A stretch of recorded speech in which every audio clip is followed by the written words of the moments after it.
link you sent me, will it automatically start, or I need to click on it? What I have to do? It should start if Okay. unless I've done something horribly wrong, which is always a possibility. Oh, hot damn, we're live on YouTube and Facebook. Um, Now, if you'll look here, if I can draw your attention to the YouTube, you'll see a transition here in a few seconds, and you'll see that fancy new thing that I made that has our faces Now, and our names. just so you know, I'm hearing Look at that. you twice. I'm hearing you with a delay, and Okay, then you're going to have to go to that screen on that YouTube, and you're going to have to turn it down and mute it. Go to the video on the YouTube channel where you see us got it. and I mute just that. did. Well, that looks slick as hell. Yeah, I like it. Okay. Well, we're a few Let's minutes not early, so let's not forget our sponsor tonight. Okay. I agree with that. Okay. I That would. would be probably a good thing not to do. So, All right, so I've got the chat where I can see it. Kinda. Where'd it go? Holy crap! There we go. Okay, so I got the chat. I can see the chat. I can see TikTok. Looking perfect on TikTok. Thank you, Johnny Calhoun.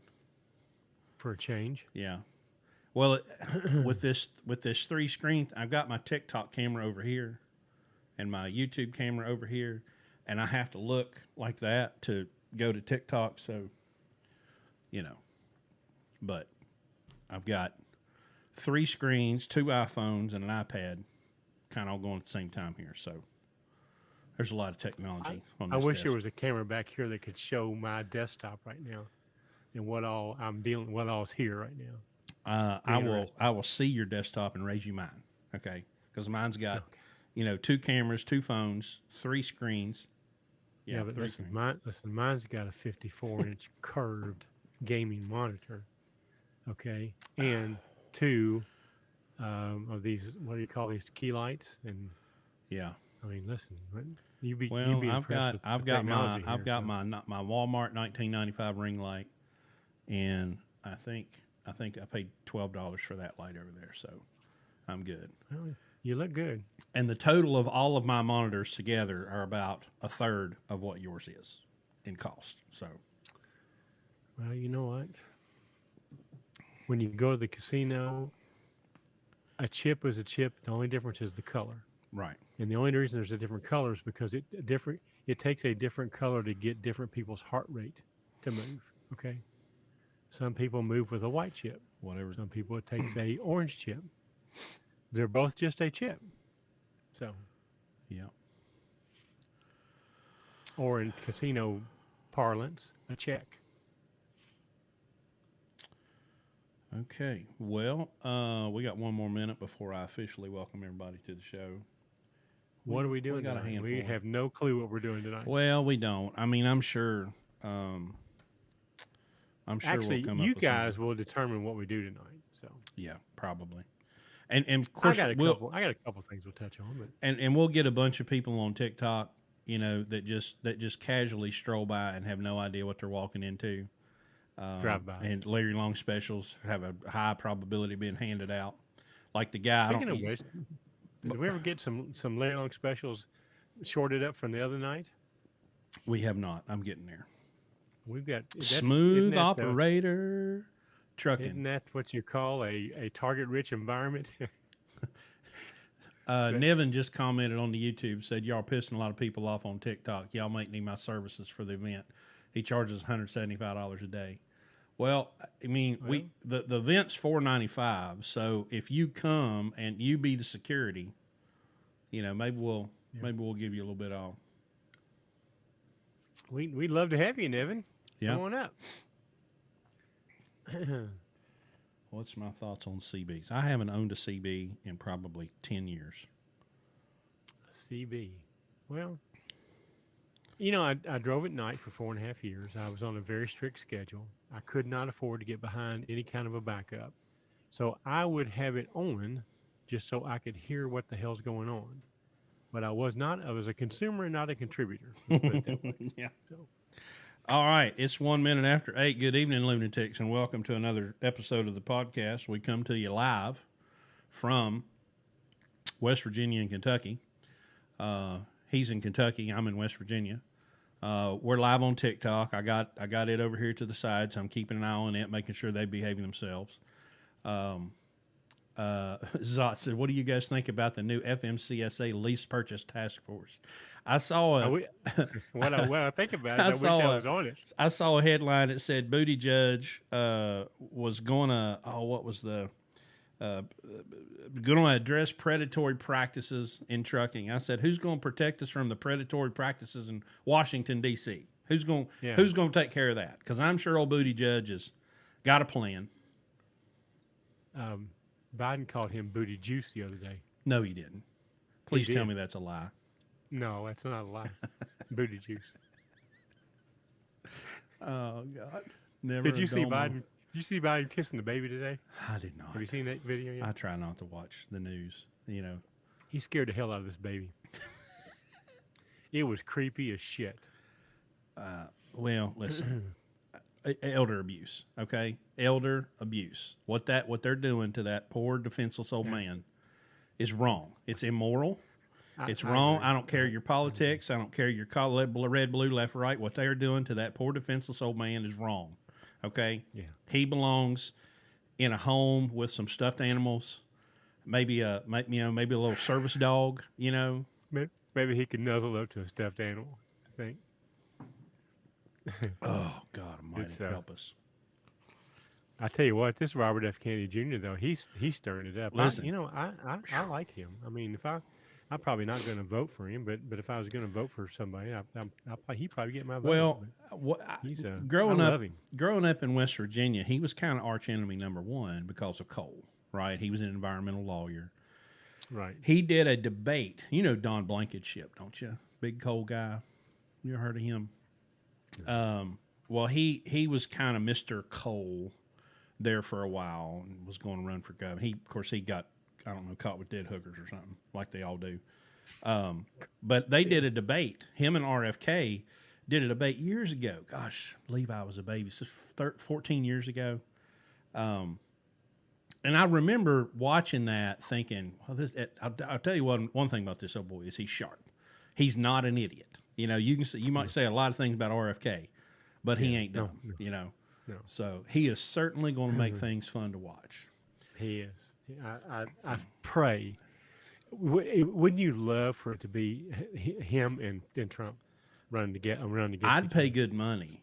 I would watch. I would watch the absolute him and Trump debate. I would consider going to a debate. I would almost pay $50. I'd pay $50 to see him and Trump debate. That would be. I'd love to see it. All right, we're getting off in dangerous territory. Christopher we Robin on YouTube asks, is your BCO mentoring program open to BCOs who are not with Blue Ribbon Logistics? Yes, if you are a BCO, if you are leased to Landstar, we do have a program to help you. Go to the website, blueribbonlogistics.com/BCO mentoring. There's some information there. There's a form you can fill out. But we have different levels of services. We can help you with dispatch, which is raising revenue. We can help you with cutting costs. We can help you with understanding the Landstar system. There's some different packages there. But absolutely, if you're a BCO, yes, we can help. Well, we can help you if you're willing to help yourself. Now, I was going to say, we can help you. Whether or not you want our help is a whole different story, okay? Yeah. Because our help is not a magic bullet. Our help sometimes requires you to, to change the way you're doing things. And our experience is the longer you've been a BCO, the less likely you are to change. But anyway, we will certainly give you the opportunity to. We can tell you this, that never in the history of Blue Ribbon Logistics has a failed BCO, someone that lost their truck or closed their business, came to drive for us and survived. Well, except more than about 90 days. 90 days, yeah. Some of them it took about 4 days. He took the truck to Wisconsin and abandoned it, and I had to go get it. We've had the last one. I'm going to be the one. No, he was not the one. He was not, in fact, the one. Well, we've had one since then. We had one that left today. Oh, right. So, Yep. Yep. Yep. but anyway, the to answer your question, yes, we're happy to help you. That's what we're here to do. That's what we get paid to do. But the thing about us helping you is you have to understand that you have to want the help, and you have to be open minded, and you have to take constructive criticism, and you have to understand that we're going to do things based on with one um, um, based on one thing, and that doesn't make business sense. If you got other emotional things or things that you like to do because you like to do them, and you ask us what we think about it, like buying whatever that truck was, $72,000, and we tell you you're crazier than batshit, yeah, then that's you have to understand where we're coming from. We're coming from a position of business. I've been in business since 1977, so I know a little bit about it. Chris has been doing this trucking things for 20 some odd years. We know he knows a little bit about that. So we have a very unique approach that we take that eliminates all the other distractions, because that's all they are. And we look at things strictly from, does it make sense to your business to make this decision? And it goes everywhere from taking a toll road to buying a truck and everything in between. We also make you very aware of data, gathering it and analyzing it, making you understand that that's a critical part of you surviving business, is having the data available to you and understanding what to do with it. So. Yeah, it's. I was thinking about this today. I saw some post on. It wasn't even Landstar. It was just someone was having mechanical troubles, right? And I thought, here's what I want for you if you're an owner operator. When, not if, when that truck breaks down, and it's going to. I don't care if you've got a 24. I don't care if you've got a 14. I don't care if you've got a 14, you're really going to break down. But you could have a 1984 or a 2024. Doesn't matter. Your truck at some point is going to break down, and it could be catastrophic, and it could be down for a couple of weeks. What I want to happen is the reaction to that event is, oh, how unfortunate. Well, let me rent a car and go home, and I'll come back when it's fixed. That's what I want for you, right? What I don't want for you is the absolute sheer terror that most people encounter. Oh, my God, how am I going to make it through another week? How am I going to pay my bills? Gosh, I need a loan. Can anybody loan me money to pay my house payment while my truck's down? That's what I don't want for you. But yet that's what everybody does. That's what happens when people buy trucks that they're not prepared to buy, is they are so deep in debt. And as long as everything's fine, everything's fine. You know, as long as the rates are up and loads are plentiful and nothing cancels and nothing goes wrong, you don't get stuck in traffic and it doesn't snow and it doesn't rain and the truck breaks down, everything's fine. And then one problem comes along and all hell breaks loose and you're out of business. We can teach you how to be in that position where you're not freaking out every time, you know, oh my God, what's that smell? Is that my truck? You know, no, thank God it was the guy beside me, right? That constant fear and terror, and I've lived it. Larry never lived that, you know. But well, that's not always true. I mean, I started out just like you did. Just started out a long time ago, you know. But right. But I mean did in a trucking. way to minimize risk. Oh no, not trucking. But here's the thing, Chris, and we talk about it. You've heard me say it 100 times. For whatever reason, in this industry, people think that the answer to their problems is to buy a truck.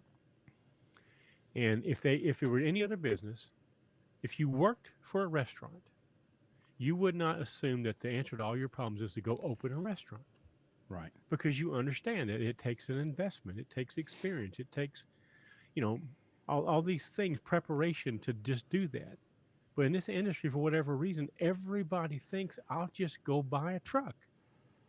And I'll just keep doing what I'm doing. But the biggest problem with that is that transformation from being a driver to being an owner, and they never understand the reason for it. They never understand how to do it, and that's why the failure rate is so horrendous in this industry, is because we just let anybody do it.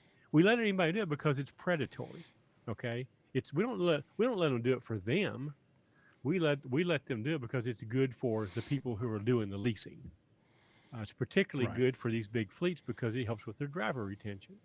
You know, um, but it's insane. And then back to this whole task force bullshit.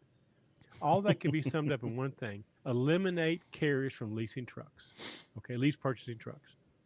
That should. I don't want to say outlaw because I don't like laws, Right. but understand it. Like everybody learned the ABCs and one, two, threes, and four. Everybody in Trent needs to understand: if you lease your truck from your carrier, you are a fool. Okay, never lease a truck from a carrier. Never lease a truck. Period. But if you lease from a carrier, you're absolutely, absolutely insane. So, Question on YouTube. Ian asks, what are y'all's thoughts on Mercedes motors? I have a lead on a 2005 Columbia with a Mercedes E60. 2005. 10-speed Eaton. Motor has been disassembled for quite some time as truck has been sitting. No. Listen, a Mercedes, we got 1.8 million miles on one. Okay. Larry got the one. Okay. And we've got a truck in the fleet right now that has a Mercedes. But everything everything that we do is about managing risk, and Mercedes engines just add a level of complexity, and especially one that's been disassembled for a while. No, I'm gonna pass. You give me that one, I'm gonna strip the parts off of it and throw the rest away. well, and understand too, mine worked for me because of my operation. If you're buying this truck and you're going to drive from Kansas City to Salt Lake City, absolutely not, because it has no Jake. Right. Okay, so there's no reason to buy a truck that gives you limitations when there are a million trucks out there to buy. Right. So when you're looking at a truck, and then Kevin Rutherford taught me this: find a reason not to buy it. It could be the smallest thing. In this case, that would be the reason not to buy it, because number one, it's going to limit you how you can use it. Number two, the parts for that are more expensive than a Detroit, and harder to find people that can work on them. And why? I mean, what do you gain by getting it? Especially with it being disassembled. Absolutely not. It's a hard no for me. So Abdul Asif Asif on TikTok asks, what do you think about JB Hunt? I have no comment. I know. Well, Niven on our YouTube feed, Niven did some loads with him. We're with Landstar. We're leased to Landstar. We got it like we like it here. There's a question I know nothing about JB. There's a question on both YouTube and TikTok. Does Landstar help you get your hazmat? No. No. You remember, if you come to Landstar, you are a business working with a business. B2B. If you want to get your hazmat, go to the website, pay the $86.50 for the background check, get your fingerprints done, go on down to the DMV, take the test, get your hazmat. Now, Landstar does have that required training, don't they? Can't we get that for people? That the new federal required hazmat training course. I think they have that. If you're coming on, you might. But as far as helping, No. I mean, yeah. Landstar helps us in a lot of ways. Landstar gives us industry-leading fuel discounts. Landstar gives us access to tires that are, 60% or 50 or 60% of the cost of what you would pay over the counter. Landstar gives us access to an agent network, so we don't have to factor. Landstar gives us, they help us with a lot of stuff. But your hazmat that's your thing as a driver. That's your responsibility. So there's no, but y'all, it's $86.50 plus whatever your state charges to take the test. I mean, I had to take it a couple of weeks ago. Rest easy, America. I passed the test. Let's see.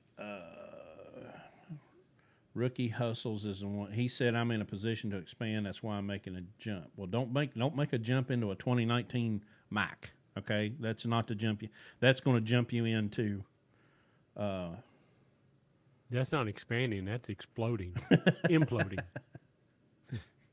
Yeah. Oh, Luke said. Luke said you look crystal clear tonight. Really? Do you have a new camera? Well, I do not. Luke, if you could sit behind my desk and look at what's going on here right now, it's a miracle that this thing's on the internet. Okay, just trust me, because I'm the king of get on YouTube and find somebody that'll tell me how to do something for free that I don't have to pay for. But yeah, we are so far so good. Everything's holding together. TikTok's still up. Abdul says, I have 5 trucks, no payments, running on spot market, having a hard time keep company going. Well, at least Landstar, dude. Bring the Landstar. I mean, listen, our average loaded mile for 2023 is $3.34. All right. I was talking to a friend of mine that lives in Denver today. I have him on speed dial because he's a Detroit guru. And whenever I need help, I call him. Now, he has a really nice gig of dedicated freight that pays $5 and something a mile still from Texas to Colorado. So he could technically deadhead all the way back to Houston or wherever it is and still make money. And I told him that our average loaded mile for the year was $3.38. And he's at $1. He's at $1.90 to the truck after Landstar's cut. We're about 50 cents a mile more than he is. Of course, he lives in Denver, and he sent me a screenshot today of a $950 load of beer that he's taken out of Denver to get back to Texas. It's $1.02 a mile is what I recall it saying. Yeah. Yeah. You know.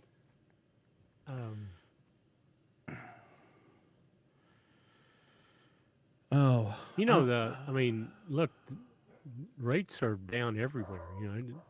Rates are down here. We're just really, really good at finding freight. We build relationships. We get freight that's not on the board. The thing about it right now, and that's what makes us so good, is that if you get your operation lean enough and you get your cost per mile down far enough, then the rates don't matter. Right. We've said it over and over again. We're about $1.50 something a mile. So it's pretty easy to find freight that's more than that, and we make money. Everybody gets paid. Yeah. But that's why the lunatic model works. That's why we did it. That's why we do it. That's why we continue to do it. Because it works at all times, and then when times are good, it works really, really good. It works me to death going to the bank, but it's that's a good problem to have. But it works. So you can't just charge a price for a hamburger that you want and expect the public to pay for it. Mm-hmm. Same in trucking. You can't just get a rate because you need it and think that shippers are going to pay it, because they're not. They're going to pay what the market says it's worth. And if you can't operate for that, then that's on you. That's not on them. And it's your obligation, if you're going to stay in business, to fix your business model where you can work. Now, or you can get on Facebook and bitch, or you can drive to Washington, D.C. and get a red hat and, stomp around. But at the end of the day, mm-hmm. that's not going to fix anything. And unfortunately, a whole bunch of you guys that knew nothing about trucking got into trucking in 2021 to make this easy money, and now the capacity's way out of line, and there's not enough freight for all the trucks. So now everybody's suffering. Mm-hmm. And as soon as all you guys go back to what you did before and get the trucks go away, then things will get back to somewhat of a normal situation. I saw if fuel would go back up to $6 or $7 a gallon, it would help a lot, because that will make that happen quicker. But maybe we can stir up some kind of shit in the Middle East, Chris, and get. Can we screw with the Gulf or something? Can we do something? Yeah. To get the Saudis to quit making oil? So I saw on Twitter yesterday that Rachel, that writes for them, is, I guess, planning on, because of course, she loves unions. She just doesn't understand why we all won't just be union. She's like, oh, mark my words, I'm going to tie the actors' strike to yellow. And I said, okay, so I mean, they're both entitled minorities that flaunt their wealth and then throw temper tantrums when it's threatened. Is that what you're talking about? You know, because I couldn't give a shit less about the actors, and I also couldn't care about, you know. I was going to tell you that we can't be on tonight because our writers are on strike. Oh, So right, we're stuck. I mean, we have no talent. Okay. You know, the fact that these people have no shame. I guess that big Oppenheimer movie come out this weekend, and somebody said that I guess two of the big actors walked out in solidarity. I'm like, yeah, but y'all still played that movie. Y'all still gonna cash that check. You know, y'all gonna cash that check all day long. You know, you're not so proud and strong that you're not gonna shut that movie down. You know, what a bunch of fruitcakes. Victor on TikTok asks, I have some cash saved up and was thinking to transition as an owner-operator and leasing to Landstar. Any recommendations? Yes. Go to blueribbonlogistics.com and read about the Masterclass 2023 and save that cash and come to our program as long as you don't live in California. Sorry, Victor. But if you're in our hiring area, come and do our program for 18 months and we'll make every penny of that cash you got saved up count. Absolutely. Matthew, I had a guy tell me that there's no way to operate a truck for less than $2.25 a mile because the government said so. Evan said Solon Freightways that Yellow might be yanking pensions to survive, if I read that correctly. Wouldn't want to be one of those guys. That would be difficult for them to pull off. Well, I tell you what, they're going to yank those pensions because they're going to go out of business. Yeah, they're going out of business. That's 100% going to happen. No. Christopher Robin headed to Landstar orientation Monday. Bless your heart. Good for you, Christopher Robin. Yeah. Listen, take everything that they say about hazmat and sitting duck and embed it deep in your soul. The rest of it, not so much. Yeah. Don't have a high expectation of the experience you're going to have at Landstar's 2-day orientation. A lot of the stuff you hear on day 2 is just completely, absolutely untrue. So I would recommend that you go there and then come to us and let us straighten you out. So we have a 90-day renewable mentoring and coaching program. Yeah, and we'll make you right. But I can't help you. I was never so shocked in my whole life when I attended my very first Landstar orientation. I actually was with a driver. I had my first driver there. I actually reached up and covered his ears up. I said, "Don't listen to that. This is all bullshit." I promise you I did. And I had to take him out of there. It took me a week to undo what they did. But anyway, Victor, we hire east of the Mississippi. We do hire in Florida, but you can't take a truck home. But other than that, unless it's way up in North Florida. North Florida, it's okay. Jacksonville, Tallahassee. If you live in Miami, you'll never take a truck home. You can go home. Right. You just can't take a truck with you. He's from Texas. Okay, Texas is doable. Go to the website. Unless you're in El Paso. El Paso, yeah. El Paso's a no. But again, Houston if you're or Dallas would be the best. Yeah. Dallas and Houston's the best. Go to the website, fill out the form, drive for us, and fill out the form. We'll set up an interview, and we'll talk to you about it. Yeah. Rodney's, I'm thinking of hauling fuel locally. What's the best option for least amount of risk? I'm looking at 95 to 06 trucks with a Detroit or N14.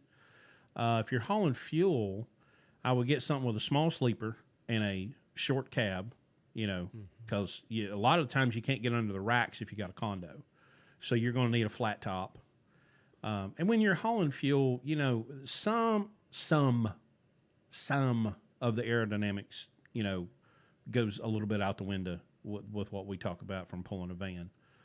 You can also go to 07 on your range. There's no reason to stop at 06. Right. There's nothing 06 has that 07 doesn't. Right. Yeah. I mean, 07 technically started, but they didn't build any until 2008. So, but again, I'm going Freightliner with the Detroit. N14s are great motors. If you're going to run an N14, you'll need to run a FASS, F-A-S-S, a fuel air separator system. N14 injectors, from what I'm told, are real finicky. But if you run a FASS, you can overcome that problem. What about Georgia? Yeah, we are in Georgia. Does Landstar do any local and or dedicated round trip type stuff? Yes. Here's the thing about Landstar. Everything that we do in our program is hauling general freight in a drive-in. But there is freight at Landstar that you couldn't even dream about. Most people that come here will never have access to it because they can't stop being narcissistic psychopaths. And they go out of business before they've really built up the tenure that it takes to establish themselves in that market. But yeah, I mean, I did a dedicated run for, 7 years, home on the weekend. If you live in a good area, I mean, if you live in Indy or Columbus or Charlotte, just it all depends on where you live. You have to cultivate that. I mean, Landstar's not going to you're not going to go on Lowboard and find that. You're going to have to cultivate that. And you're going to have to. Just it's takes probably time. not going to be one load. Just you're going to put I did. It wasn't really dedicated, but I did the same thing every week but it was 3 different agents. Mm-hmm. So you have to again you have to do it here. Landstar is not going to hand you this package and go, hey, come here and we'll give you this local deal. That's not how it's going to work. So a lot of times it starts out with one good load, an anchor load, we call it. Right. You'll get one load, and then now I've got one load. Now let me put 2 with it. I'll put a triangle together. It gets me back home, and then you'll find the second piece of the triangle. I know a guy that's had 2 dedicated piece of a triangle, Steve, for probably 5, 6, 7 years. Now he uses a fill-in load to make the 3rd leg, but he's been doing the same 2 loads of that triangle for years. But it all starts with developing yourself and building up. People have been asking about, and sometimes you have that triangle, and then something better comes along that you supplement. You get rid of one of them, add a better one to it. So you continue to evolve it. Yeah, people are asking about Carl. I really don't have anything new to report. The last update his wife gave, he was still on the respirator. They're still trying to, I guess, get him healthy enough to be in a position to get the lung transplant. So everything, I guess, is just kind of on hold right now.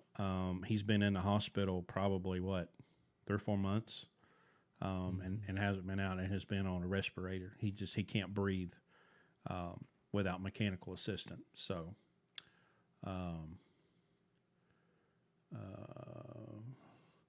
I saw this comment earlier, and now I wondered if it was Landstar is the same as an Airbnb, a company that owns nothing but makes billions. I wasn't sure.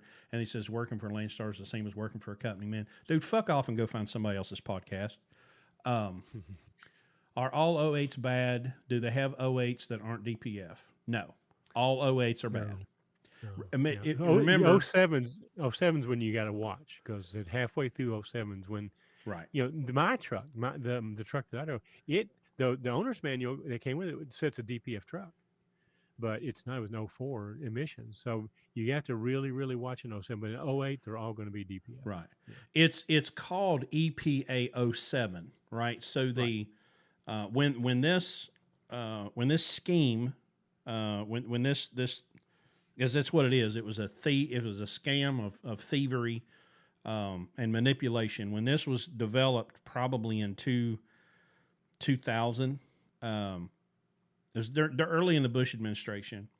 It was set to be 04, 07, and 10. It was supposed to be stepped in. So in 04, you got EGR. In '07, for the '07 model year, is when you were supposed to get the diesel particulate filter. Well, the market does what the market does. And everybody went and bought, an ass load of 2007 model trucks that had '06 engines. So that's why, it's probably 3-1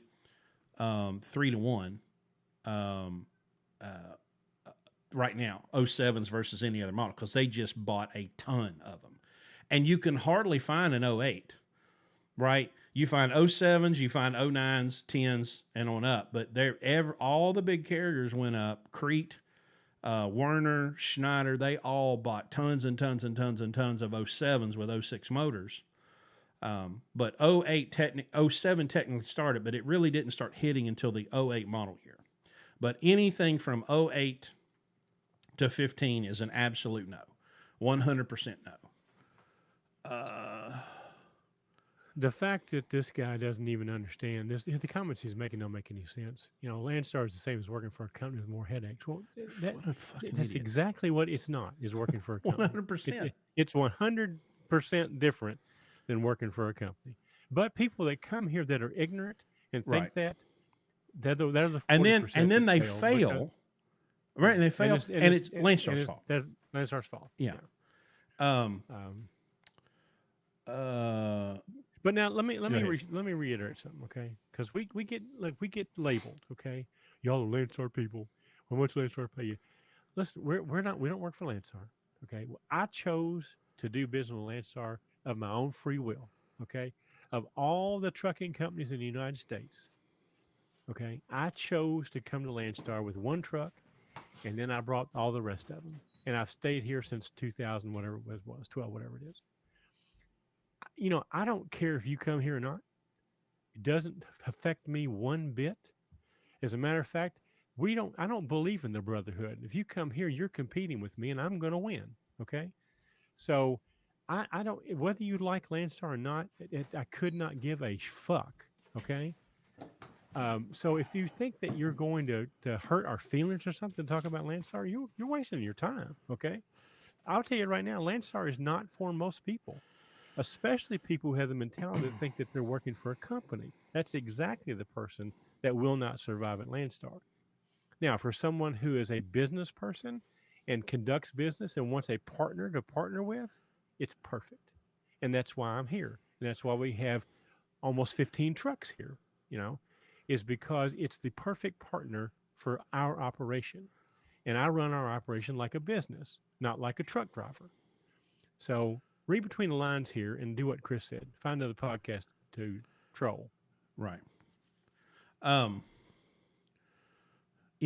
Living out in the country is such a blessing sometimes, until a deer walks through the backyard and our 7.5 pound dog thinks he's going to go out there and whip that deer's ass, and he goes absolutely ballistic. So I had to step away and go threaten to unalive him. I covered it for you. Okay, I appreciate that. I had it. So.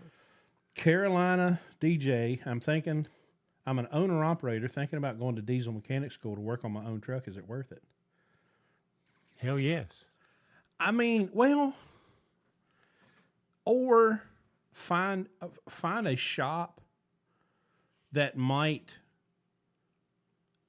give you like kind of an apprentice opportunity a little bit. Listen, we need more diesel technicians. We don't need more owner operators.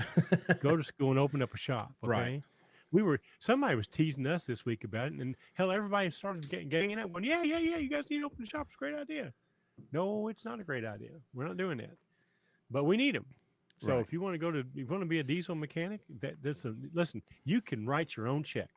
If you care about the customer, if you'll have a work ethic, if you can write your own check. The opportunity there is tremendous. So, Purple Yeti's trying to get a Larry Long special. I think he better stop. Let's see. What is Zach's Truck Talk? What is a must with trip planning? Let me get my secret weapon down here. There it is. Calculator. There it is. That's the must. That's your every must. Time. Okay.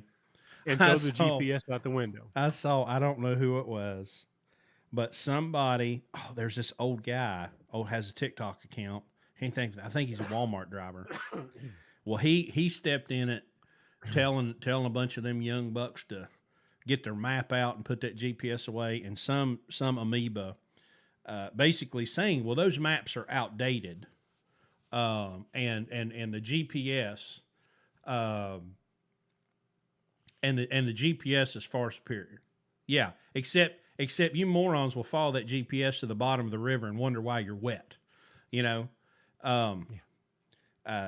there's a guy here in West Virginia. I don't know if he has a Facebook or TikTok or something. But he's a record driver, and he goes and dude, the places that these guys get some of these big trucks to go out these one lane dirt roads. I don't even know how they got there in the first place. And he'll drive and drive and drive and drive. You'll think you're watching him go. There's like no way. He's going, there it is, 53-foot trailer, out in the middle of the woods, out in the middle of nowhere. Some guy walking around in flip-flops and pajama bottoms. Like, I don't know how I got here. I'll just follow my GPS. That's the thing. It's not the GPS. It's the surrendering of authority Right. to it. That's the problem. That's the GPS logical is fallacy. It's just another tool, Mhm. But when you let that make the decision for you, and you trust that to make the decision, that's where it comes. That becomes a problem. And then you want to blame it for the for getting you in trouble. So that's That's that will the get thing. you. That will get you the biggest ass chewing you've ever got in your life here. Well, there's a book called The 7 Habits of Highly Effective People by Dr. Stephen Covey. And habit number 1 is begin with the end in mind. Okay? Well, you're trip planning. Well, let's start at the end and work our way backwards. So let's get out our friend, the Bullshit Eliminator 9000, and we'll calculate. We'll figure out our route. Now, I would much rather use Google because I can adjust the route however I want it to. I look at my map, I decide which way I want to go. Then Google will give me the exact mileage. Then I'm going to take that mileage and I'm going to put it in the calculator. Okay, it's going to take me 7 hours. Okay, 7 hours of drive time. Well, I'm probably going to need a 10-hour break. That's 10 plus 17. All right. Well, right now it's 20:38 Eastern time, 8:38 p.m. So if I take 20, let's just go 8:30, 20.5 plus 17 minus 24, 13:30 tomorrow. That's trip planning. Just do the math. It's just simple. Just take the time you're at. There's a 24-hour schedule, resets at midnight. Figure out how much driving time you have and how much break time you have. Add the two together. Add it to the current time. When you get a number greater than 24, subtract 24, and it'll tell you what time you're going to get there. By the way, we teach this at August 19th and 20th in West Virginia. We do. At our live event. We go into this in great detail. Great detail. Among other things. Chris, we need a password. We need a discount We code. do. We do need It is now 8:39 on the East Coast. Yeah. If you will go online to blueribbonlogistics.com/events/reset2023 and use this code we're getting ready to give you, you'll get $100 off of your seat for the weekend. And it's good till midnight tonight, and then it goes away. Oops. So the discount code tonight is going to be, Chris? Drum roll, please. Go ahead. I'm waiting for you.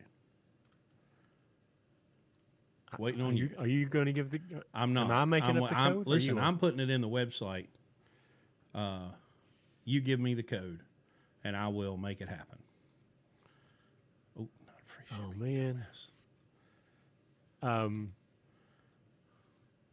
Use that. We had to use that guy's. We had Gary. Code Gary. The guy that was mad at Landstar.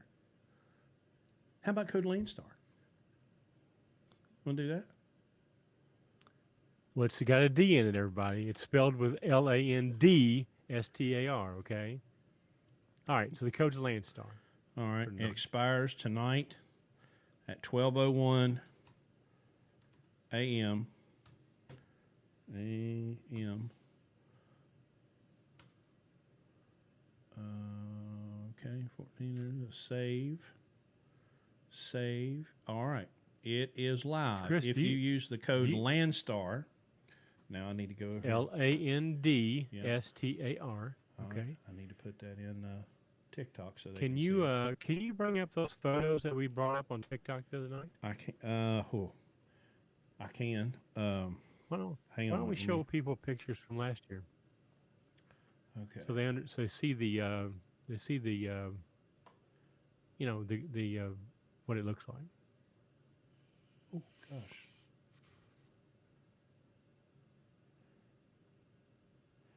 Okay, it's going to take. Well, you're going to have to talk for a little bit because I've got some. I'm going to have to make a whole new scene. All here. right. Well, so our event is in Hurricane, West Virginia. August 19th and 20th. That's a Saturday and Sunday. We have an excellent hotel there that you also can register for on our website. They treat us like royalty there, and we're going to have the podcast on Friday night from the lobby of the hotel. We have our own special bartender that comes in and works our party for us, Nick. And then all day Saturday and all day Sunday, we'll be doing what we do here. We'll go through our program, teaching you everything that we do to help you get your cost per mile down where you can survive in this or any market.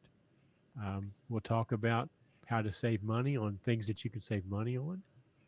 We'll talk about some numbers, how to find them, what to do with them. We'll teach you how to find your cost per mile and why that's important. And then, just everything that we do that gives us the advantage that we have right now, where we're not worried about freight rates and fuel cost. So we'll share all that with you and answer your question and go into it in great detail. And then out in the parking lot, Rocky will be out there doing alignments and suspension work. Our friends from CAMS will be there doing any kind of little minor repairs that you need to have done while you're there. And then, of course, there's all kinds of socializing and networking that will be going on between you guys after hours. And anyway, we'd love to have you. It's $4.95, but tonight you're going to be able to do it for $3.95 if you do it between now and midnight. And you just got to go to blueribbonlogistics.com/events/reset2023, and it'll take you right to the page. I'm getting there. Keep talking. See if there's any comment. Black Sheep. I finished my road test, a background check for liquid transit. They give me a start date after the. Okay, pretty much. Okay. Hey, talk about this. Any opinion on the bus crash in Illinois? Did you see that? Not really. No. So a Greyhound bus ran off the road into a rest area and hit a bunch of sitting ducks. And well, that's why at Landstar you're not allowed to be on the side of the road, and that's the exact reason why. So because that will not be that bus's fault, by the way. The bus driver will not be at fault for the accident. No. It will be the semi sitting there because they should not have been parked there, illegally parked. So that's unfortunately how it's going to work out. But at Landstar, you're not permitted to be within 14 feet of a publicly traveled highway unless you've got the hood up and the four ways on and the triangles out, and you've been there for less than a couple hours. For that very reason. So, because the verdict for that is going to be what you call nuclear. It will be millions and millions and millions of dollars, and it's going to be those semi companies are going to be the ones paying for it. So. Oh yeah. I do have a comment on the guy that wrecked that killed everybody in Arizona watching TikTok while he's driving down the road. Oh, I forgot about that one. And I saw one just the other day where a bunch of semis caught on fire. They were, you guys, there's a thing called safe safe driving interval. And for whatever reason, truck drivers don't think that it counts, but from truck to truck, they don't really think it counts from truck to car. By the way, I see a lot of you guys out there tailgating cars, and there's not any way in hell that you're going to stop if they have to emergency brake in front of you. But listen, you've chosen a job or a profession where your actions can put you in prison, okay? And worse than that, can give you a guilty conscience for the rest of your life knowing that you killed some family. For what reason? For what reason? Just to gain a few minutes, you know? Slow down, spread out. I never could understand why if a truck wrecks, it's always two or three of them because they're all piled up together, you know? My son, when he played soccer when he was like 7 years old, he liked to go out there and they would all get together and the coach would go, "Hey, spread out, everybody, spread out. Y'all need to spread out, okay? Don't be so close to each other and stay away from cars and slow down and be professional, you know? Um, it's just not worth it. It's not worth it to kill somebody over a load, over freight, you know? So understand that you have a responsibility, you know, to people that have no choice in whether you run over them or not, you know.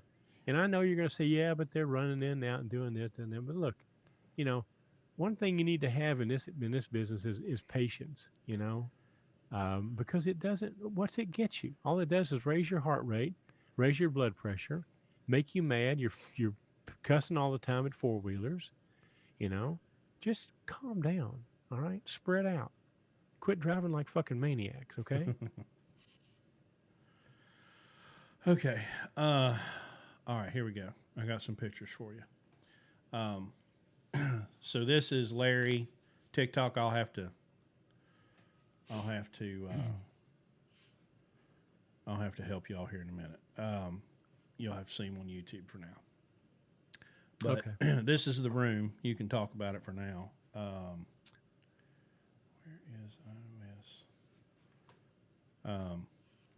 But you know, we have a very nice event space that that is you know, just top notch. And so everybody in YouTube is watching these go by right now. And if I can get my phone to cooperate, I'll show TikTok here in a minute. None of these photos were downloaded to my Mac, and so now it's downloading them and opening them at a furious pace. So I don't even know how many I grabbed, but this is what I could get on short notice. But next time I'll. Well, I just want people to see the event site and understand, you know, how nice the event actually is. Anyway, yeah, Evan, we do have our Blue Ribbon merch there and our Lunatic stuff there, yes. And we also will have OPS products and the max mileage there as well for you guys that need to stock up, not have to pay shipping.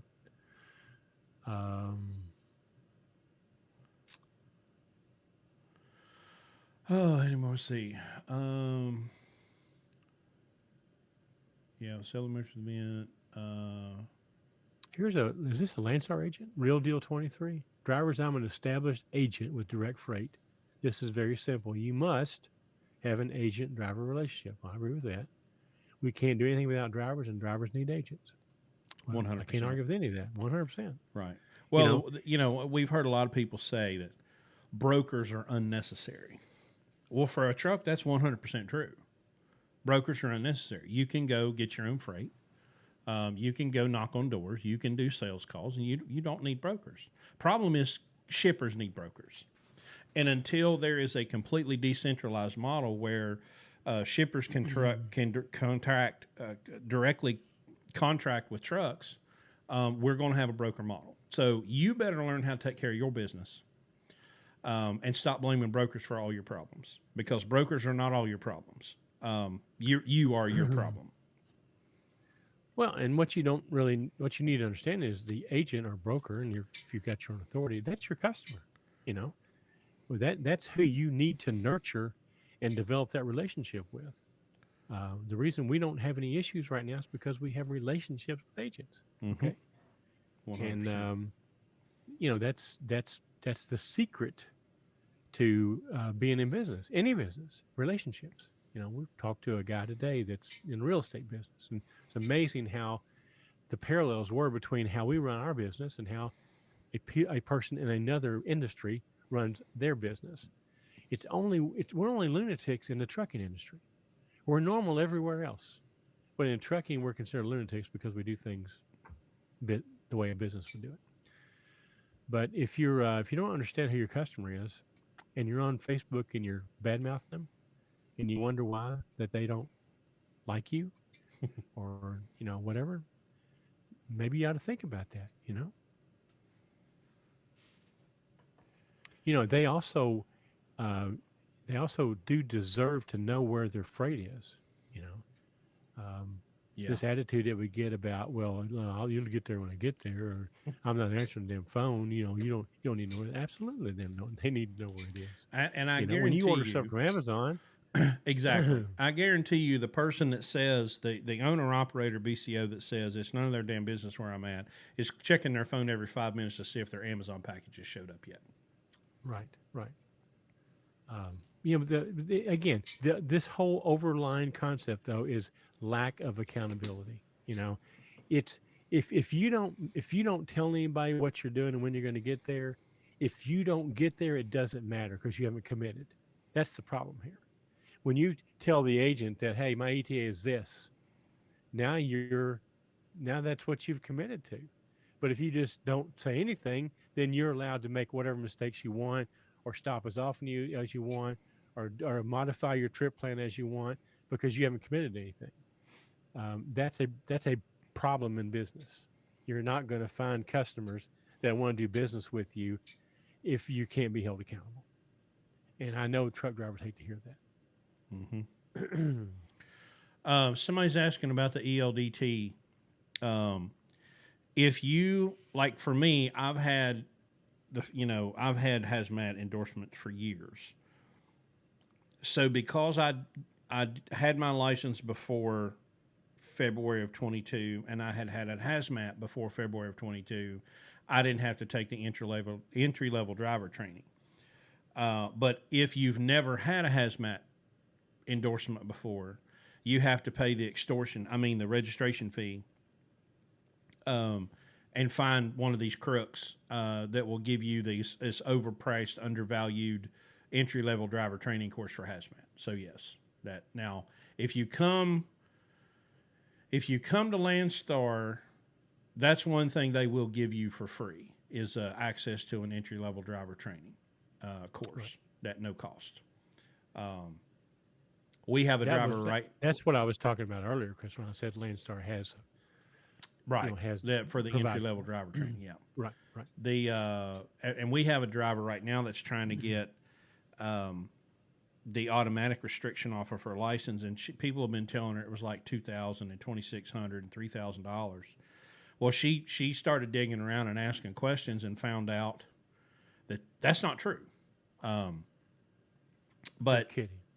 Somebody gave her wrong information. Right. Yeah, at their profit too. This whole entry-level driver training thing is as big of a scam as CSA is. It's just more expensive nonsense, giving people, y'all, the same people running the CDL mills are giving out the entry-level driver training course. Okay, you didn't fix anything. It's not fixed. It's the same problem. You're taking the same people. You're running through this horse shit course. You're sending them to the same companies to be trained and not how to drive a manual and not how to read a map and not how to scale a damn truck and basically not know how to drive a truck so they can be an indentured slave for the rest of their lives for JB Hunt or Schneider or US Express or Knight Swift or who the hell ever. But you haven't fixed the problem, okay? It's not fixed. It's just more expensive for the driver and it's more profitable for the people that are hooked up with the government. You didn't fix anything, so please stop. There you have it. Yeah. They teach you how to Um, pass the test. Yeah, that's about right. It's just a joke. It's. I mean, y'all. I went to truck driving school in 1997 on the backside of the Nashville airport.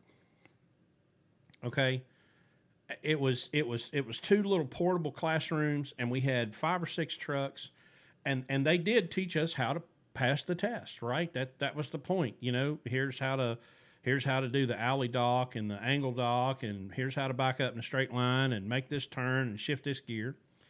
And then I went to a training school or a trucking company, and I was in a truck with a trainer for 4 weeks, and he basically taught me how to not die. You know, I was fortunate that the guy that I got taught me how to live on like $5 a day. You know, he cooked plenty more beef stew on the turbo, you know, and drank water and 99-cent Whoppers, you know, and lots of coffee. But, you know, he did the best that he could in the time that he had. But damn, you know, this whole training thing is a joke, and the government's not going to fix it. The industry has to fix it, but the industry don't want to fix it. They want the government to create this indentured servitude for the people that we allowed to be in charge of training new drivers. We shoved all the new drivers on to these big carriers, and now we're paying the price. And y'all, that shit started 20 years ago. And now we're paying dearly for it because people like us, 85% of the industry, are not big carriers. And you wanna go get a customer, and you want to go get a driver, and then somebody's like, hey, I are a truck driver. I have a piece of plastic in my wallet that says I are. Okay, can you back in a dock? No. Can you shift gears? No. Can you read a wrap? No. Do you know what a cat scale is? No. Experienced drivers. Steve, you do not have to use PayPal. You can use any credit card in the PayPal. Through PayPal. You have to go through PayPal, but yes. Yeah. You just pay your card, and it goes through PayPal. And at some point, PayPal may give us the money. Yeah. Absolutely. The Real Deal 23. Blue Ribbon trucks haul for me a lot, no issues. They call, we have the load, they get the load, and most of the time the staff call Blue Ribbon drivers. Load never hits the board. Outstanding. That's what I like to hear. I like to hear that. I called. Do we know who this is, Chris? I have no idea. I called and booked a load for somebody this week, and he goes, "Hey, are you the old one or the young one?" I said, "I'm the good-looking one." Well, a guy called me, and when I answered the phone, he goes, "You the guy who does the TikToks?" I'm like, "Well, I'm one of them." I know. No, he was the one that does all the TikToks. I said, "No, that's Chris. He's the one that does all the shorts." You know. So y'all sound alike. I'm like, "Well, sometimes." Yeah. Somebody on TikTok's asking, "How do we fix it?" How do we fix what? The training problem. I think first we people like us have got to use platforms like this to tell people that are interested in coming into the industry that you're on your own. If you're going to learn, you're going to learn outside. I mean, you pretty much have to go through those companies to get your license and get your 1 year of over-the-road experience. But if you're going to learn how to survive, even as a company driver, you're going to do it on your own. They're not going to teach you. They want you to be brainless robots that will shut the fuck up and do what you're told. Never ask any questions. Don't try to figure out how anything works. Just shut up. Do what the magic box on the dash tells you to do, and everything will be okay. So this is going to be a self-education, as is everything else. I mean, you know, you don't have a choice but to figure it out on your own, and you know we try to help in any way we can. But there's no fixing it in. The good thing about that, though, is just like this agent, you know, because that's the expectation, that's what the standard is in the industry, it makes it so easy for you to look better than everybody else. I mean, it's so easy for us to be premium in our service and our performance because nobody else does. You know, Right. we're not supermen. It's just that we're courteous and we do what we say and we say what we do. You know, and we're accountable and we we communicate and there's nothing complicated about it. And that's all it takes to elevate you above all this other 85% of the industry that's just they're just robots walking around. They have no idea, what customer service means. Hmm. And it's not just here. Look, how often do you can you go out to a restaurant or anywhere and get customer service nowadays? I'm trying to buy flooring from this project we're doing here. And if I explain to you all the shit I'm going through, Oh, and here, what gets me, you'll talk to somebody about your problem, and they won't solve it, but they'll come back and go, "Now, is there anything else I can help you do?" Fuck you! You didn't do anything to begin with. You know, let me yeah. get close enough where I can hit you. Customer service is a lost art, and people that are in that industry have no idea what it means. So it makes it so easy for us to just shine and get guys like this that listen, as bad as you need agents and brokers for freight, they need you. Hmm. But they're only going to want you if you treat their customers and treat them the way they want to be treated. Believe me, there's plenty of freight out there for people who want to do it right. Believe me when I tell you this, but listen, you just kind of elevate yourself above the rest of them, and it's not hard to do that. It's really not hard to do that. Um, Talk about the freight market of 2019 yeah. versus today. Well, 2019, Well, let's give well, it context, okay? The context for 2019, you have to talk about 17 and 18. 16 was really just flat, right? 16 was a flat year. It wasn't great and it wasn't terrible. It was just flat. 17 started ramping up because the ELD mandate was coming. The first big part of it, where you had to have the device in the truck. Okay, it was AOBRD. It wasn't a true ELD, but you had to have the device in the truck if you had those trucks. And so that artificial variable was brought in, and so 2017 started ticking up, right? Because the capacity started crunching because everybody knew, y'all, we've been cheating since the invention of trucks. And all of a sudden, we can't cheat anymore like we cheated before, okay? So the ELD mandate hits in December of 17, and rates start to go crazy, right, in 18. Then there were threats from the Trump administration of import tariffs. Well, then that freaked everybody out. And so they start shipping from Asia like crazy. At the end of 2018, there was not a square inch of warehouse space left on the West Coast. Everything was completely full. So 17 and 18 just kept getting hotter and hotter and hotter and hotter and hotter because there's just not enough trucks, because they're shipping like crazy because they think in January of 2019 this big tariff is coming. I don't even think they did it. I think maybe I think there was a midterm and it flopped, and so it didn't go. So then 19 was like a hangover, right? We heard a lot of the same rhetoric in 2019 that we're hearing now. Oh my God, the tender rejections and there's not enough freight and there's too many trucks and so 19 compared to 16 was a great year, but compared to 18 it sucked, right? So you got to understand you had this ramp up and then you had this dip. 19 was just. Go ahead. I got some numbers that we used last year at the event. Oh, yeah. Do that. Last year at the event, 2019 was the worst year in the industry up until now. That 2023 is probably going to replace that. But at the time, there were more bankruptcies in trucking in 2019 than any other year in business. The average spot market van rate was 191 to 254. Okay. Let me give you some more numbers here. In 2019, fuel was 258 to 305. Insurance was 7 cents a mile. Maintenance was 20 cents a mile. And equipment cost, you average 3-year-old truck was $69,000. So that's what happened in 2019.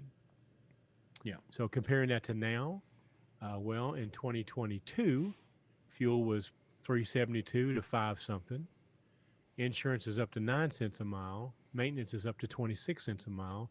And the average 3-year-old truck was $136,000. That's 2022. I haven't got the 23 numbers together yet. Mm-hmm. But 2019, before this year, was the worst year ever in trucking. Um, so you asked about the freight market. The freight market was what I said it was two. What's the number I gave you a while ago? Um, It's two something. 191 to 254 was the average spot market van rate in 2019. Mm-hmm. 191 to 254. But you So maybe have, that answers your question. if you take the numbers off, you have the exact same principle that happened in 21 and 22 that happened in 17 and 18. You had an artificial element that was thrown in by authoritarian psychopaths. In 17 and 18, it was the ELD mandate and tariffs. In 20 and 21, it was pandemic and stimulus, and all this other horseshit nonsense. So it was completely artificial. Well, the same thing in 17, 18, everybody and their brother goes and buys a damn truck. Like, oh my God, can you see all this money can be made in trucking? So sure. And they did for a very short period of time. And then when the bubble popped in 2019, they all went broke. And one thing most of them have in common, we'll get a few investors, people that got in as investors, and and they look like, they got holes in their clothes and there's smoke coming out of their hair, and they look like they've just walked through the minefield.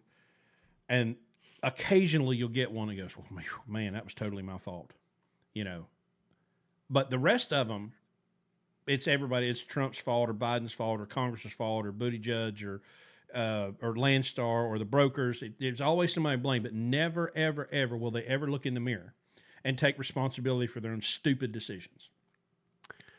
Here's a good question, and it's a really good question, and it's not just maintenance, but swim TikTok, how to calculate maintenance costs per mile. Mm-hmm. Well, Go ahead. here you go. First of all, you have to gather data. So you have to know what you spent on maintenance in some period of time. Now, obviously, the more history you have, the more accurate it's going to be. But let's just, a year is probably a good number. If you have all of your receipts, or what you spent for maintenance last year, then you just divide that number by all miles, not paid miles, all miles that the truck drove last year, and there's your number. So, and the more history you have, the more accurate that will be, because you're going to have some one-off things in there. You may have put a transmission in there last year. You're not going to do that again for 10 years. Mm-hmm. So the longer the period of time is that you're contributing the numbers to it, the more accurate it gets to be. Now, I break it down a little. I categorize maintenance and major repairs different because of that very thing. You do an in frame for $15,000-$20,000. That's not going to happen again for 1,000,000 miles. So I don't look at that as maintenance cost. I look at that as a major repair cost. And you can do a per mile number on that as well, cost. Maintenance stuff is routine stuff you're going to do over and over and over and over and over again. But again, you have to have the numbers, which is why it's important that you have numbers, keep receipts, gather data, and then you have to organize it and put it in a way that you can use it. So then you can look and see, in my case, I can tell you exactly what our tire cost per mile is. I can tell you exactly what our truck wash cost per mile is. I can tell you exactly what our major repair cost per mile is, and our maintenance cost per mile. Even APU cost per mile, because I break it all down and I keep the numbers. And having that data is what allows us to analyze that and work on the things we can work on. Because, by the way, here's a little hint to you. By the way, we'll cover this extremely in depth at the event. Fuel is your number one cost. It's also the easiest cost for you to affect. And If you don't believe that, then come to the event and I'll prove it to you. But you have to know the numbers and you have to do something with the numbers and you have to look at them and go, okay, how can I make it lower? And then we have all these things that we can look at that help you lower your fuel cost. So, shameless plug, August 19th and 20th, blueribbonlogistics.com/event/reset 2023. We'll save enough money in fuel in the first week to pay the entry fee for this thing. So, yeah. Code Landstar. code Landstar At checkout. We'll get you $100 And by the way, that's off. how you not just that's how you figure out the cost per mile. You know, you guys that don't understand what your cost per mile is, how do you decide whether or not you can pull a load? How do you know if you can take a load at $2.50 a mile or $3 a mile, whatever it is, if you have no idea what it costs you to drive that truck for a mile? And oh, by the way, if you're the driver, you're part of that cost. Okay. So if you don't know that, how do you decide whether to take a load or not? You know, I mean, think about it, if you open up a restaurant and you're going to price a menu, the first thing you got to know is how much it costs you to make the food.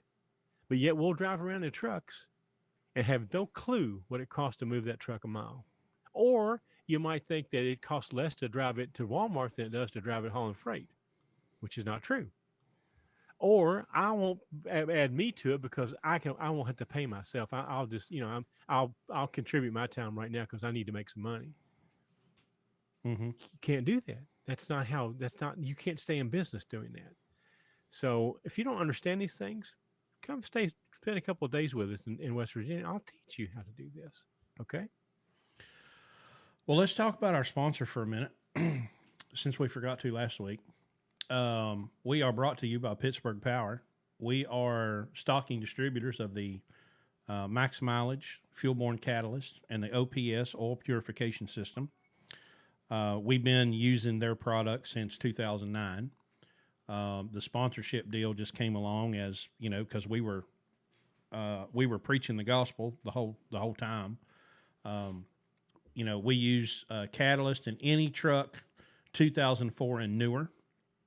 We use an OPS on anything. You can put an OPS on a lawnmower. We have a Mercedes with 1.85 million miles on it that's had an OPS its entire life. The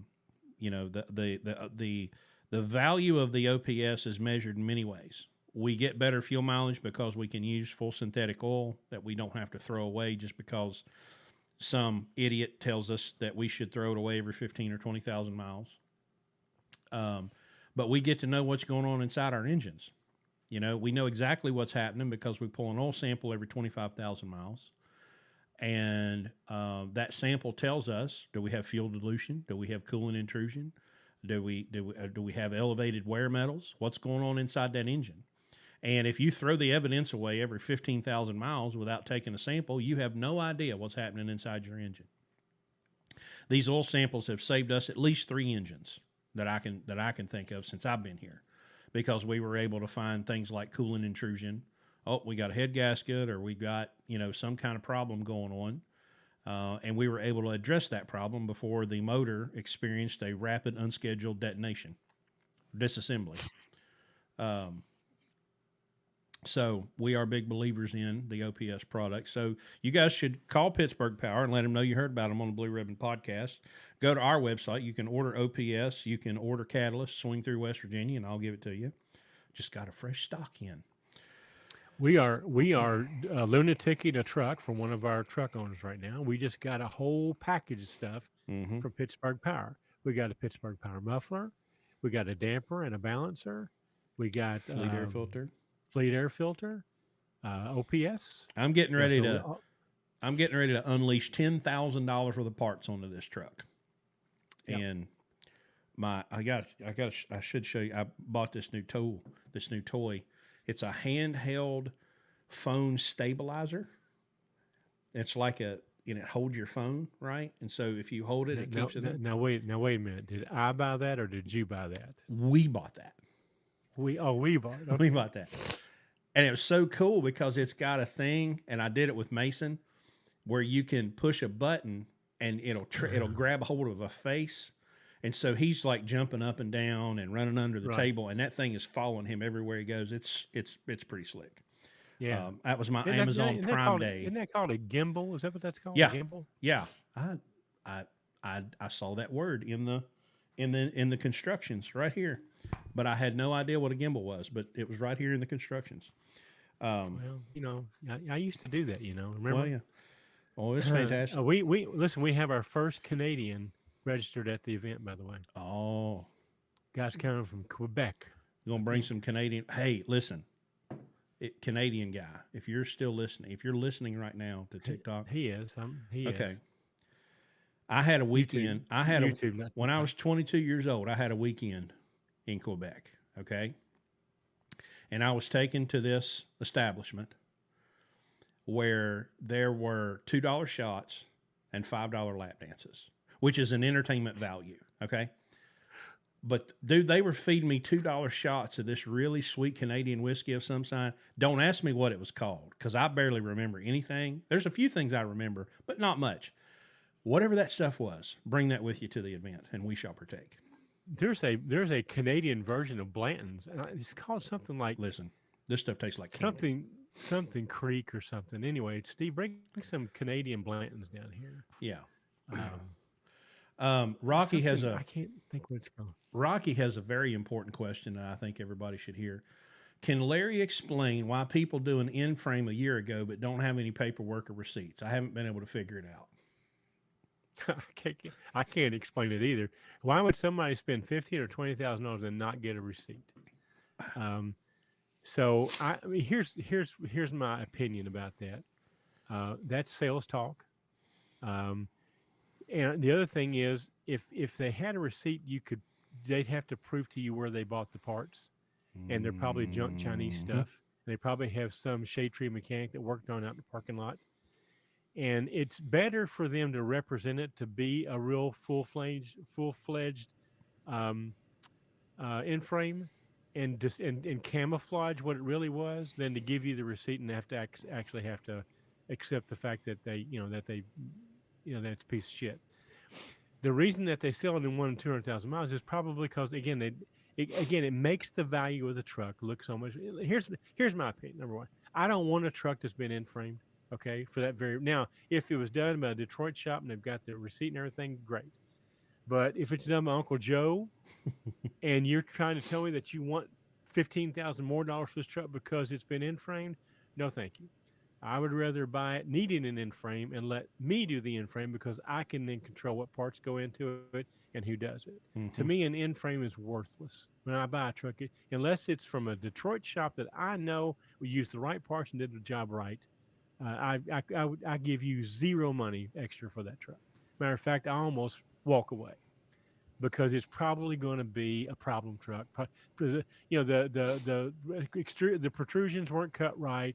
I promise you that it's going to end up being there. You'll drop a cylinder, drop a line, or something like that. You have to understand, all in frames aren't created equal. An in frame's not an in frame, not an in frame. And as we found out not long ago, there are people that want to do work, but they don't want to give a receipt because they don't want to pay taxes. We literally had that one last year. Yes.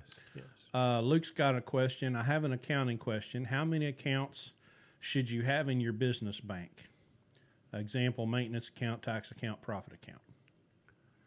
Well, I mean, you have to have one. I mean, if you're an LLC or any type of a corporation, you have to have a separate business banking account from your personal account. That's a must.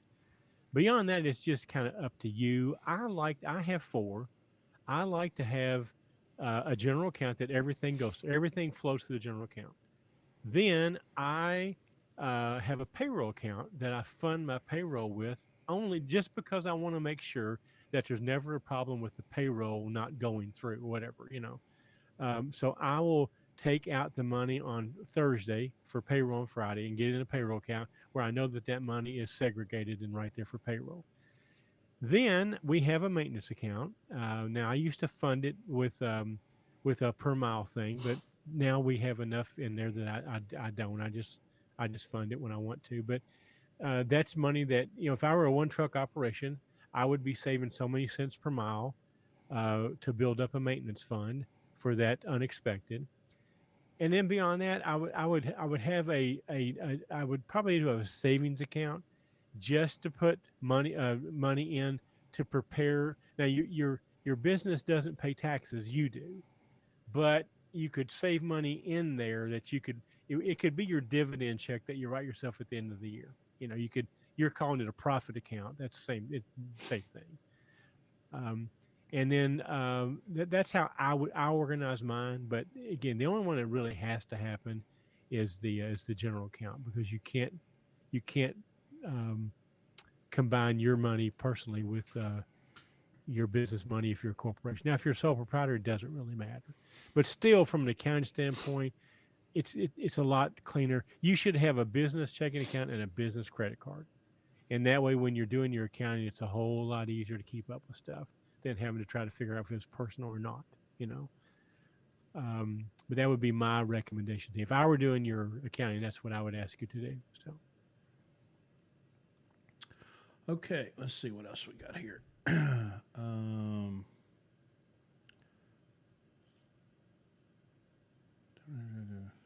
Oh, Phil says, I thought Catalyst was for 13 and newer. Any truck that used DEF. No. Listen, you can use it in a 12.7. You can use it in a Harley. You can use it in a Harley. Yeah, I mean, you can use it in a gas burning pickup truck. You can use it. You can use it on anything with combustion. Now, I have a friend of mine that is a super, super, super detailed guy. He used it in a 12.7 stock tune classic in like a 2000 or 2001. He said he couldn't really tell any difference, but we've had other people report with like 6NZ Cats and 12.7 Detroits that they had a benefit. But what we know is that soot is the enemy of diesel engines when they're choked down by artificial add-ons like EGR, DPF, and SCR. So we use it in all of our EGR trucks, so that's 04 to 07, and then we use it in anything anything that has any kind of emissions on it. Well, because it keep if you clean the EGR, so people don't understand EGR. EGR is not a problem to maintain if you just keep it clean. So,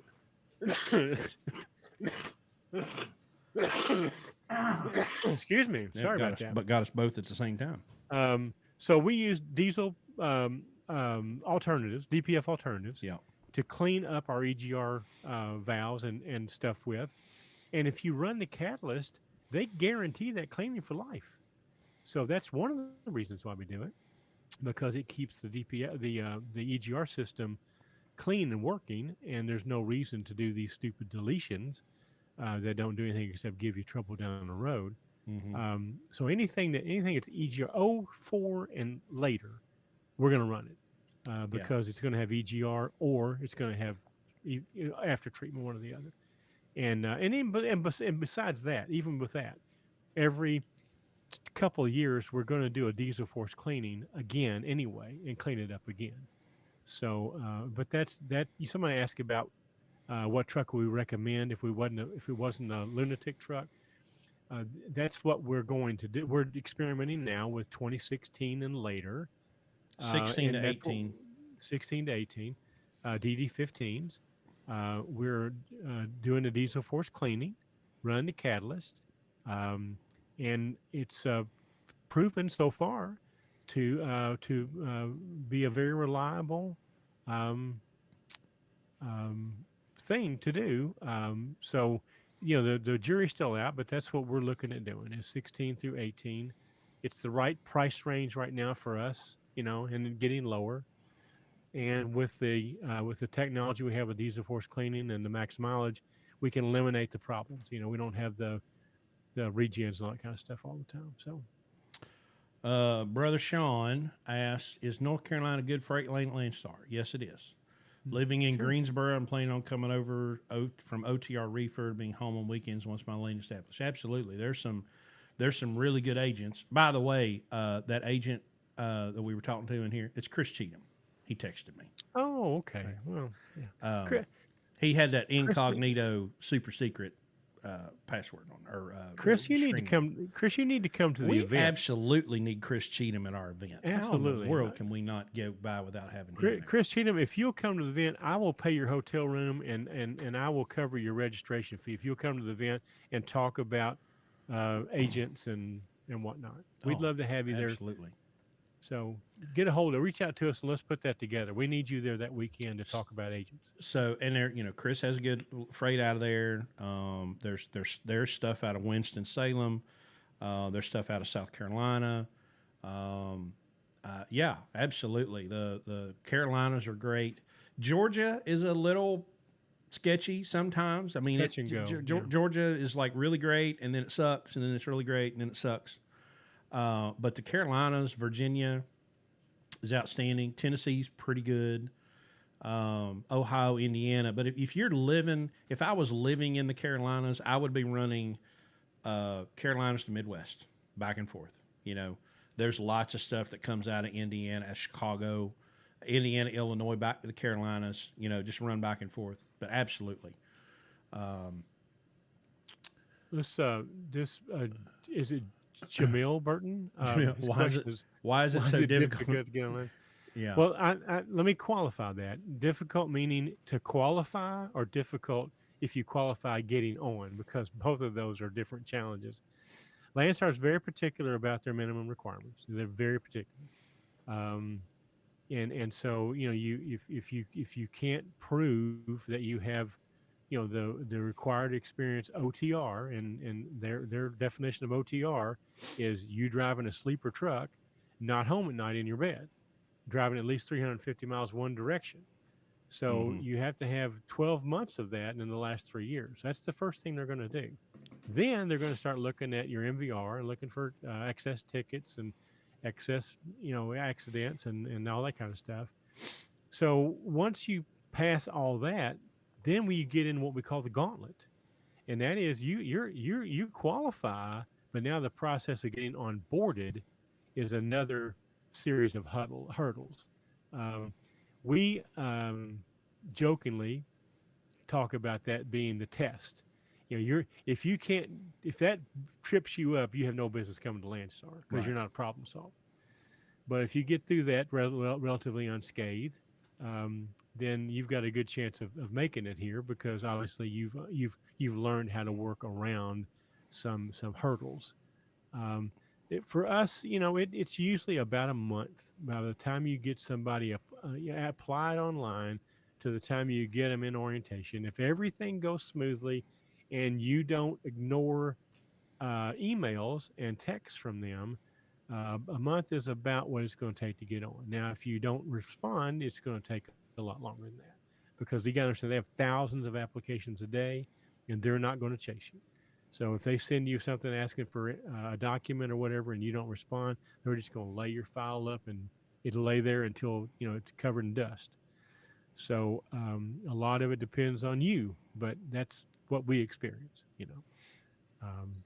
They're particular for a reason, because they Landstar self-insured, and it's all about these nuclear verdicts that we just talked about with that other accident. If Landstar can go to court and show that, hey, we do all these things to do the best we can to make sure we get the safest drivers we can, then it at least gives them the appearance that they give a shit about safety. Everybody talks safety. Every truck company says that, but I will tell you this: Landstar's pretty serious about it, and it doesn't take much to get sent home from Landstar for a while. You make a couple of dumb moves. You can ask Mr. Smooth Operator about this if you want to, and they'll send you home for a year and let you think about what you did. And but that's just how they are. It's just a very it's a very, very safety oriented company. So,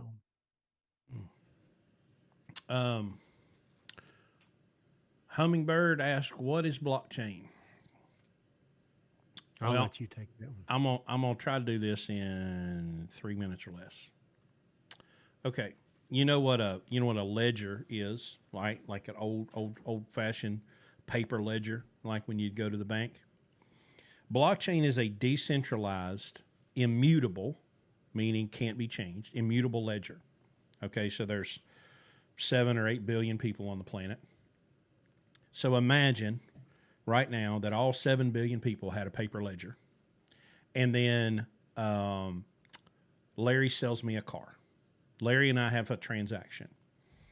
Well, in normal circumstances, maybe I would write in my ledger that on this day to this time, Larry sold me a car, and Larry's got a ledger. Well, what blockchain does digitally is that it records that transaction on every ledger in the world that are on that network, connected to those nodes. And so, what it creates, because there's no central authority. There's no, you hear about Target getting the credit card number stolen or whatever. The reason that data is subject to being stolen is because it's all stored in one central location. Well, with blockchain, the information is everywhere all the time. And so the information on the blockchain, these transactions that happen are rendered by a computer or computers called miners. And when the miner solves that equation, solves that problem to lock that information into that block, it's rewarded with cryptocurrency. So it's a human action that creates value. Okay, and so you can technically hack a blockchain, but it takes something that's called a 51% attack, where you have to change more than 51% of the blocks. The problem is every time there's information, another block's behind it, another block's behind it, another block's behind it. And in order to change this block, you have to change all the blocks after it. So it's virtually unhackable. And so what blockchain gives us is the ability to exchange value with no intermediary, with no middleman, no group of psychos in Washington that can just press a button and make the money printer go brrr and dump another $1 trillion into the economy. I feel for the people right now, because it's literally taken 3 years for the stupid decisions that the government and the Federal Reserve made in 2020. It's literally taken 3 years, and it's messing some people up. Because they can't afford groceries and they can't afford their rent, and everything is inflated and inflated and inflated because of these horrifically stupid decisions that were made by the people in power 3 years ago. And now it's coming to hurt the most vulnerable. It's not hurting me. It's not hurting Larry. It's not hurting most of us. But there are people whose lives are being turned upside down right now because of this inflation, and it's destroying them. And they're having to choose. Well, if I want to eat, I guess I have to live in my car. It's really, really bad. And what blockchain can do is rid us of all of that. It can get rid of all those intermediaries. So it works on a financial system. It also works in a freight management system, because if we can run freight contracts on blockchain, we're talking instant payment. Right? We had Todd Ziegler on here a few weeks ago. I need to get those guys back on here, and we need to talk more about this. But we had this conversation where they can render freight contracts on the blockchain for pennies, right, in transaction fees, and pay instantly. None of this 180-day terms nonsense. If you run a transaction fully on the blockchain, which is where we're headed, you break the geofence to prove that you're there, you scan a QR code, you're paid. And right? No factoring. No factoring. Right? So blockchain is the future for humanity in everything. The hard work that we've got to do now is we've got a decentralized communication, which we're getting there.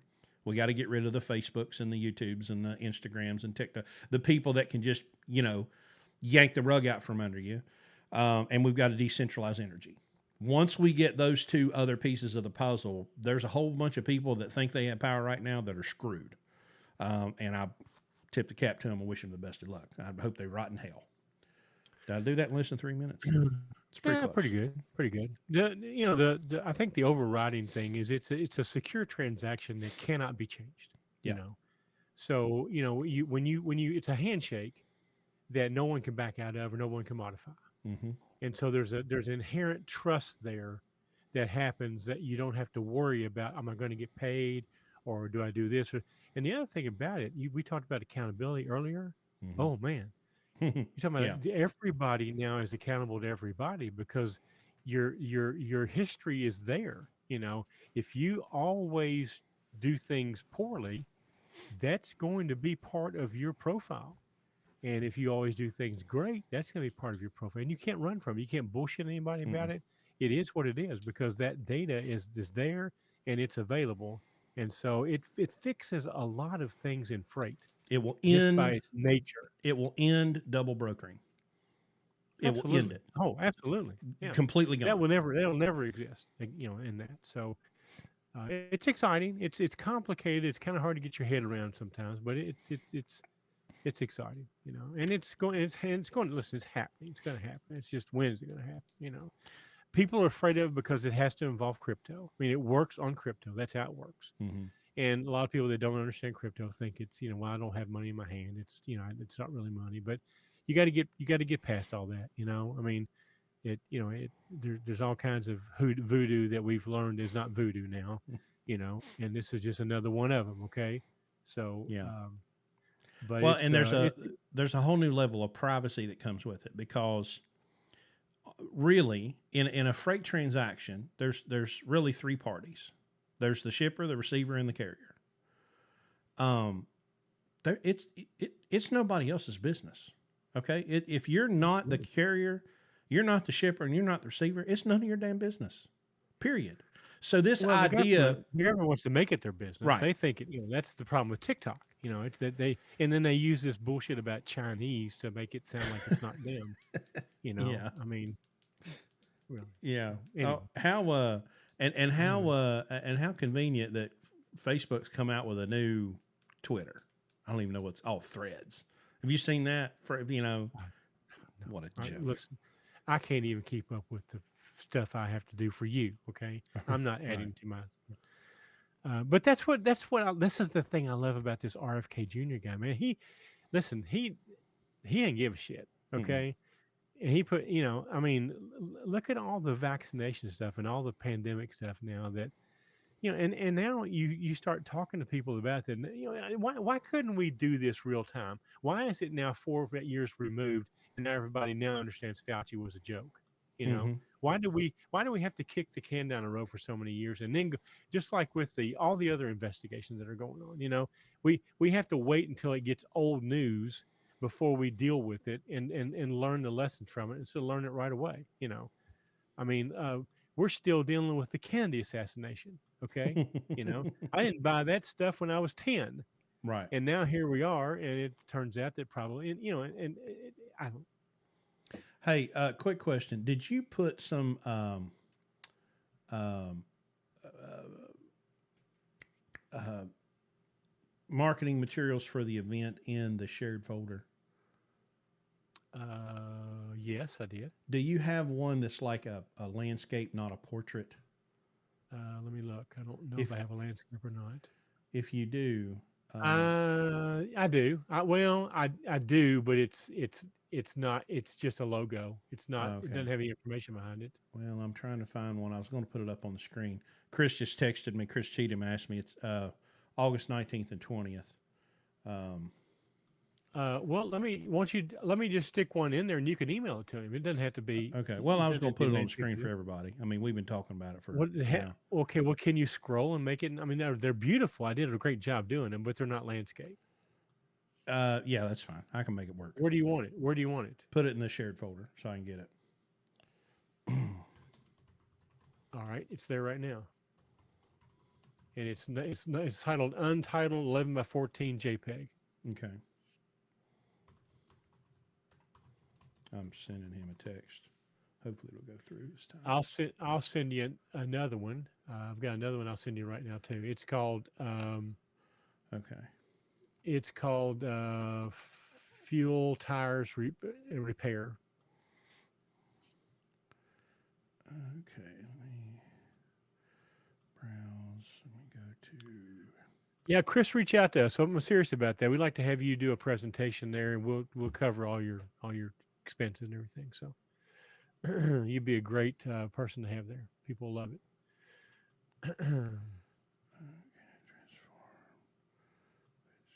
There we go. All right, let me. There we go. It that works, but that way everybody can see it on YouTube right now. There you go. But it's August 19th and 20th, Hurricane, West Virginia. Yeah, my text to him went through. So, but yeah, listen, y'all, we're going to have such a good time.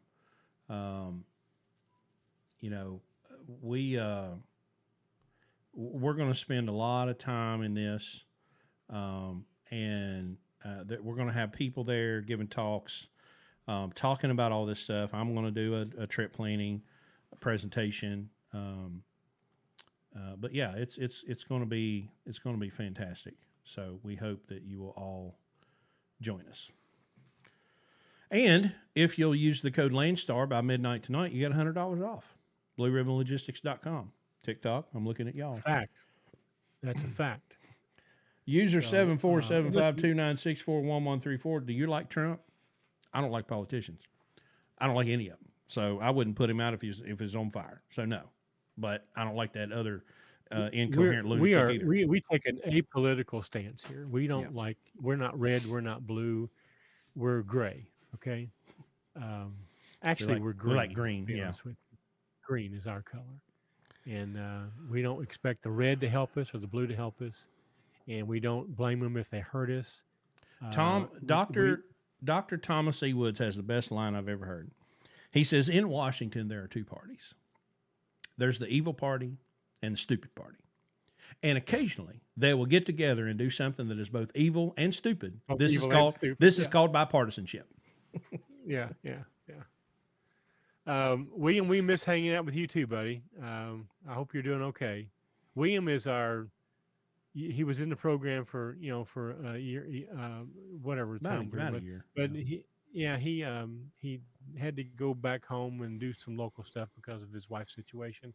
But he was our fuel mileage champion, buddy. I mean, this is a guy that got in the classic of Rockies that Chris was getting about 5.5 miles per gallon out of, and he's getting 7.5. I think I got 8 at one point in time. Mm-hmm. But the guy can get fuel mileage, and just a great guy altogether. Smart, very money smart, investment smart. Great guy. We miss you, William. Hope you're doing fine. Smooth opera. So Niven, you're coming. Good deal. Appreciate that. You go register. Look forward to seeing you by midnight tonight. Get $100 off. Yeah, get your $100 off tonight. There's some other things on here. Hummingbird's talking about. We were talking about gear ratio and fuel mileage, and 24.5s are bad for fuel mileage. They are, and it's less about. It's less about the tire itself. It's really hard to find a good fuel mileage tire in a 24.5. Hell, it's hard to find a 24.5 period. Don't really matter. The physics are still there. I mean, the physics are the fact it's taller tire. I mean, it is. But you're right. The tread pattern on 24.5s are not necessarily made for fuel mileage. So you'd be much better off going 22.5. Mm-hmm. And now not 11 Rs. Okay, 22 low pros. Yeah. So low pro 22 Michelin wide base single, X-Line Energy. Oh, you just lost all of our credibility, man. No, fuck 'em. I was on board till you said wide base singles. Now I've lost all credibility with you. You remember hearing that? Yeah. Well, there's some, I made that video on TikTok, and, about once a week I look through there and some idiot, well, they're not any good in the snow. And I'm like, well, I ran New York and Pennsylvania exclusively for 3 years with super singles and never had a problem. I know how tempting it is to believe everything you think. Mm-hmm. It really is. Okay. Yeah. But it's horseshit. But here's the thing. If you do your own research and gather your own data and get your own BSE 9000 out and do all of your own thinking, mm-hmm. and quit listening to other people tell you how to think, you'll be amazed at what you can find out, Every decision we make with one of these. And things aren't always what they seem, And especially when you here's my advice to you. Okay, when someone tells you something, look them square in the eye and just say this: explain to me why, and then listen. Yeah. Just shut up and Because listen. now you'll know if they're just spewing what somebody's told them, or they really have a fucking idea what they're talking about.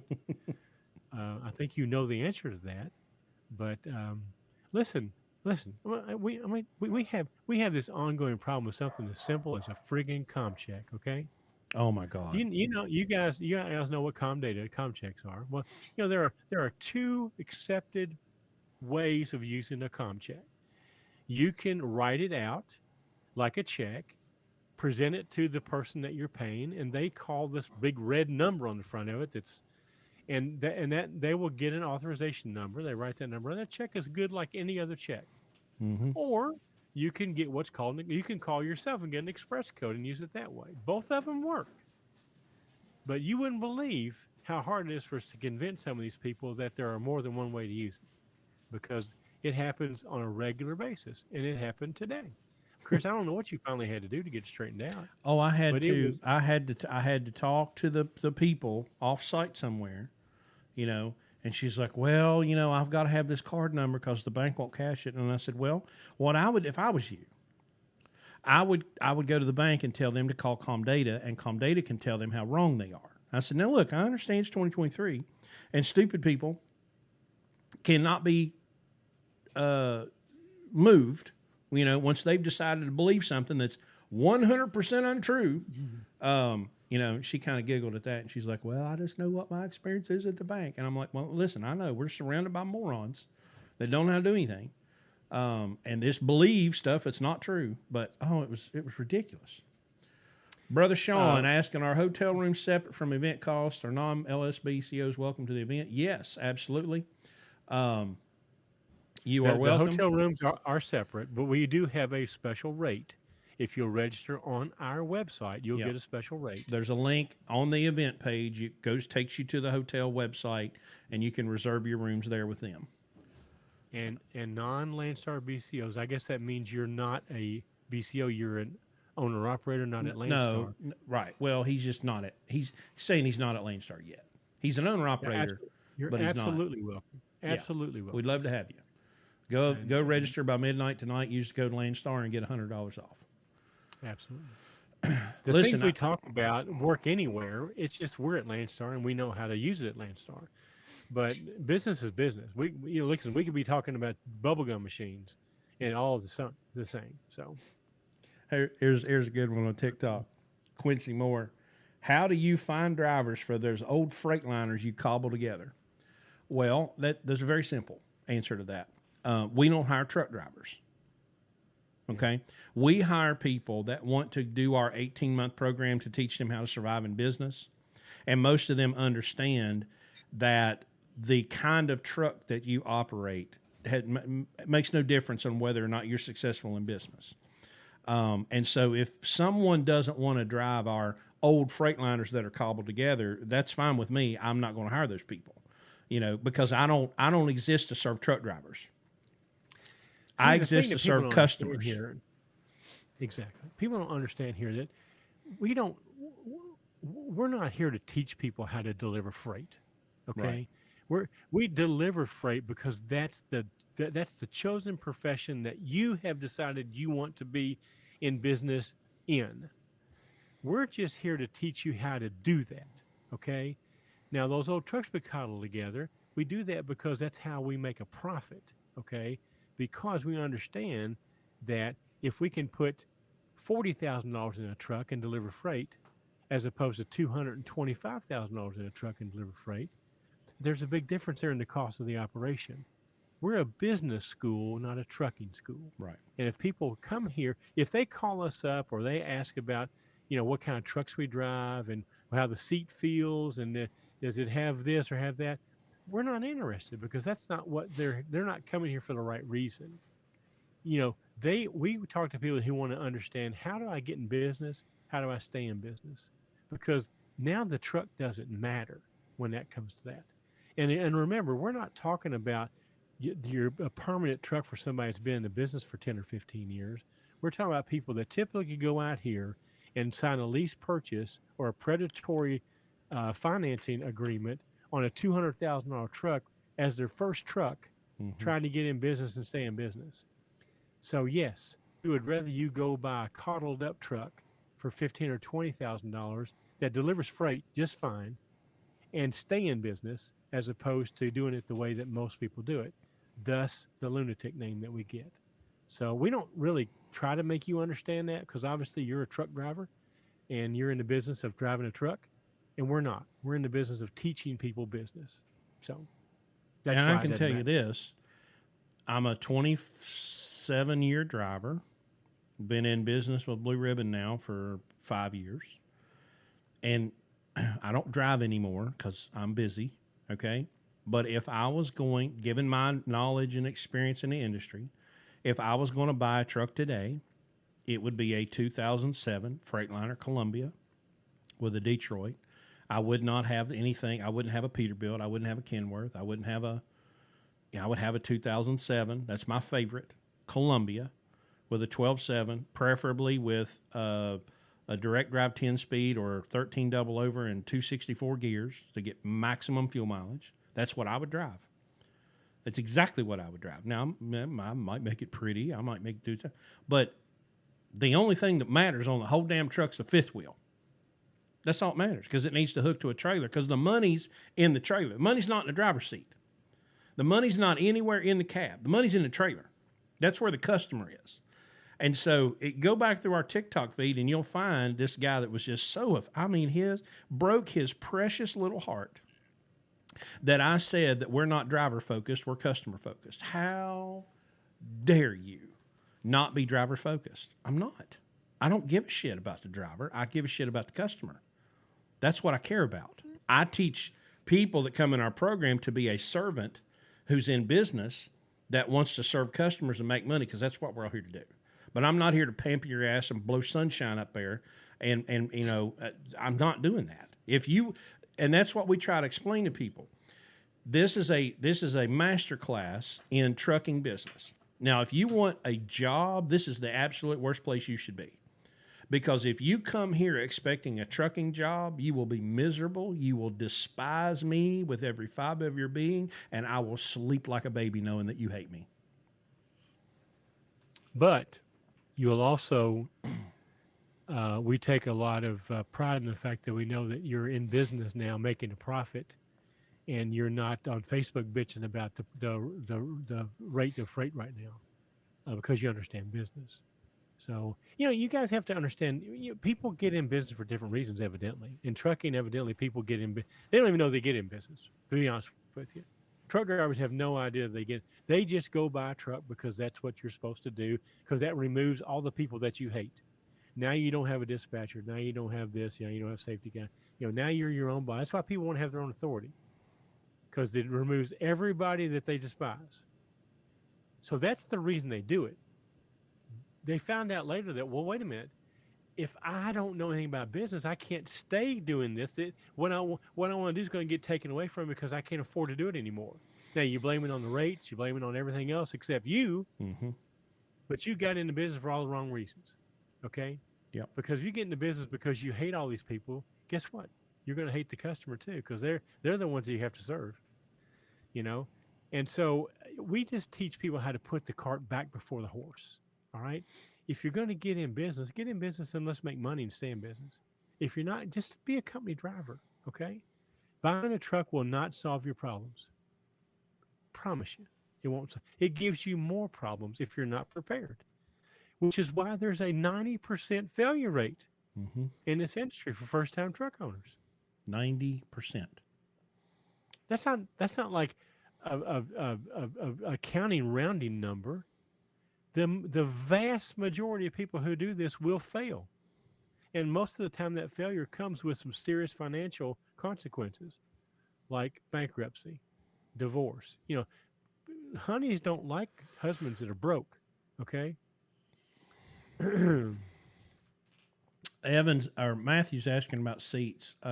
Says the Legacy's not comfortable. I tell you what, it's somebody, I don't remember who it was.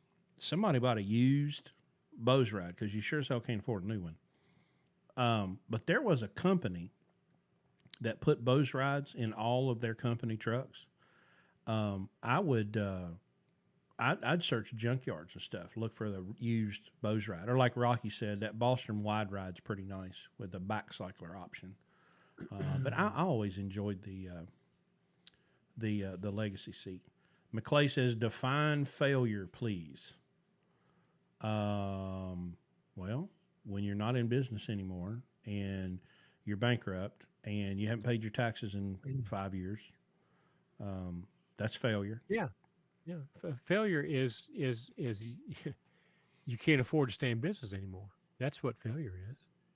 Um, and understand that staying in business, like just like Chris just said, staying in business doesn't mean that you're in business because you haven't paid your taxes, or you're not saving money for your maintenance, or you're not saving money for your retirement, and all that sort of stuff. That's failure. Okay. Um, Now that doesn't mean you fail as an individual. It just means that maybe you weren't ready to be in business yet. Maybe you need to go back and prepare yourself. That's what we do here. Is we give you a chance to come here for 18 months and prepare yourself to get into business, both knowledge wise, skill wise, and financially. And that way you can make. Listen, half the people who come here decide not to get in business. Are they failures? No, no. We opened their eyes to what they thought they were going to get into and didn't understand what all it involved. Mm-hmm. Now, isn't it better that they do it here before they buy a $275,000 truck and then have that repossessed because they find out that this is not what they thought it was going to be? So that's not a failure. It's just that they determined that this is not what's for them. That maybe owning a truck is more than what I thought it was. It's not just shifting gears and delivering freight. I got to keep up with numbers. I got to do accounting. I got to watch how I spend my money. I got to know what fuel costs every day. Over and over and over again. Some people just don't want to do that. They need to be company drivers. They need to work Mm-hmm. for some good company somewhere. Nothing wrong with that. That's not a failure. But in business, if you can't make a profit, that's a failure. Businesses are in business for one thing and one thing only, to make a profit. And if you don't, that business is a failure. Even a charity has to make a profit. So there's no such thing as a non-profit. That doesn't exist. Well, it does, but not intentionally. Yeah. I mean, well, I can tell you what failure looks like. It looks like when your truck blows up and your Yeah, Chris, tell them define what failure is for them, okay? it's when you walk away from it and you sell it for $5,000 on Facebook and you come home and you get a company driver job because you can't do it anymore. You know.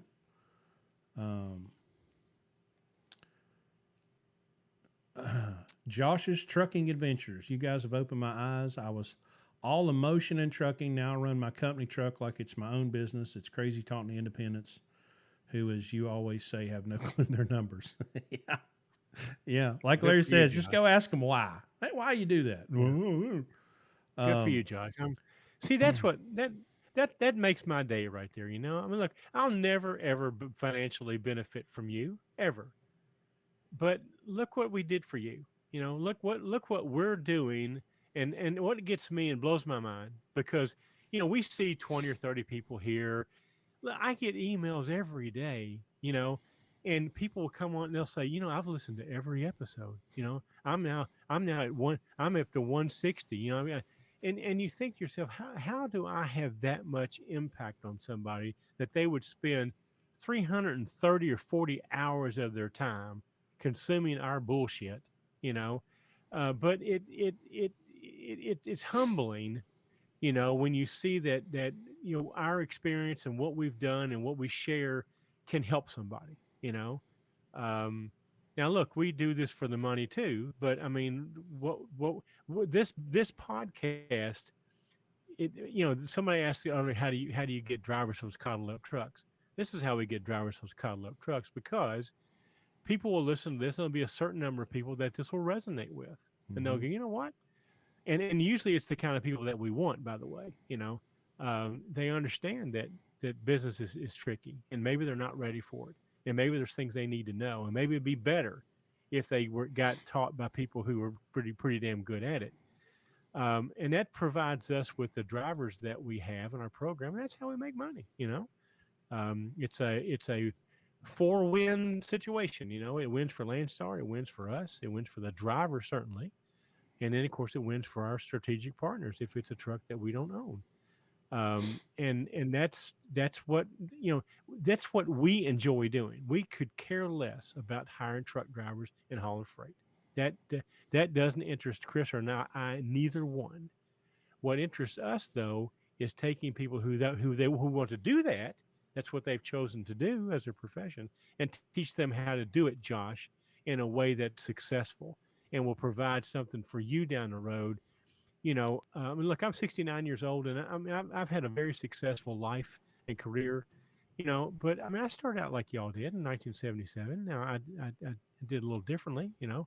But it's one thing to look up and go, I like what I'm doing. It's another thing to look up and go, you know what? I've got retirement. I've got money in the bank. I mean, all these things that they're hard. When I first started out in business, you'd do anything to make a penny. Now I look up and I make pennies. I don't even know where they're coming from.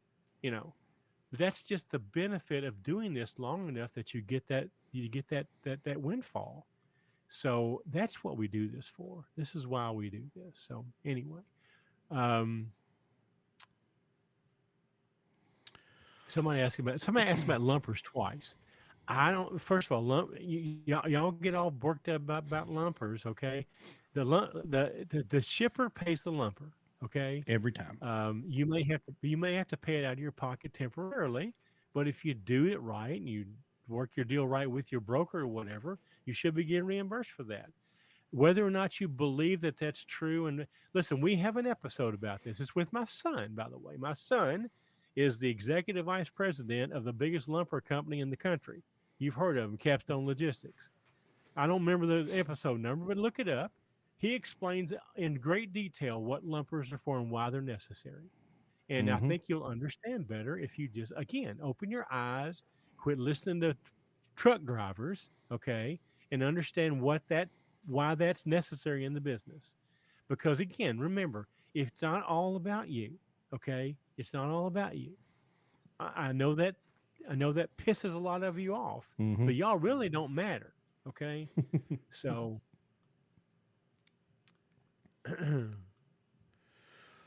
Well, we've gone 2 hours. I think that's good enough for tonight. So a reminder for you listening right now on July 14th that you have until midnight, 12:01 a.m. You've got another 2 hours to go to the website, blueribbonlogistics.com/events. Click on the event page, fill out the information, and when you go to the checkout, put in the code LANDSTAR, LANDSTAR, and you can get $100 off of your admission. There's a link there to the hotel. You can set up your hotel room and come and spend the weekend with us. And we are going to have a great time. We'll teach you how to be profitable. We'll teach you how to stay in business. We'll help you with your operation so you don't have to worry about fuel prices. Believe me when I tell you this, fuel prices should never be a concern for you. Never. Ever. Ever. And rates Unless you're should be. getting 4 miles to the gallon. Well, yeah, but we can show you how to fix that.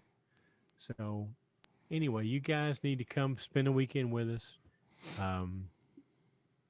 Josh, guys like you, Jim Callahan. Hey, good talking to you, guy. I see you on here once in a while. I never acknowledge you. Hope you're doing good.